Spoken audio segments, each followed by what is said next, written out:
আসসালামু আলাইকুম প্রিয় গাইস।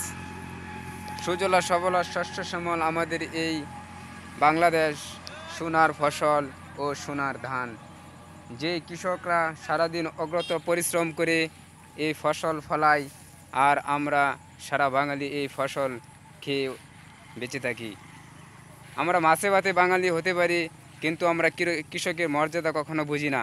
কৃষকরা এত পরিশ্রম করে এই ফসলগুলো ফলায়, আর আমরা অনেকেই বড় মানুষ, চাকরিজীবী, তারা কৃষককে কোনোভাবেই মর্যাদা দেয় না। আসলে এটা ঠিক নয়। যদি কৃষকরা এই ফসল না ফলায়, তাহলে আমরা একদিন না খেয়েও মরতে হবে। তাই আমরা সকলের কাছে ক্ষুধার্ত আহ্বান জানাই যে কৃষকরে সর্বাধিক দিয়ে চেষ্টা করা, সহযোগিতা করা, যে এরকম সোনার ফসল আরও ভালো ভালো ফসল উৎপাদন করা যায় আমাদের দেশে।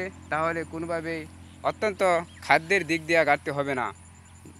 দেশে যে পরিমাণ জনসংখ্যা বৃদ্ধি হার হার হার বাড়ছে, কিন্তু ফসল তো সেরকম হার বাড়ছে না, জমি দিন দিন কমে আসছে। তাই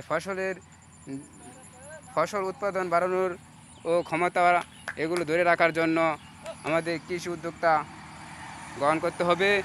তাই এরকম ভালো ভালো ভিডিও দেখার জন্য আমার ফেসবুক পেজটি ফলো করে থাকবেন, এবং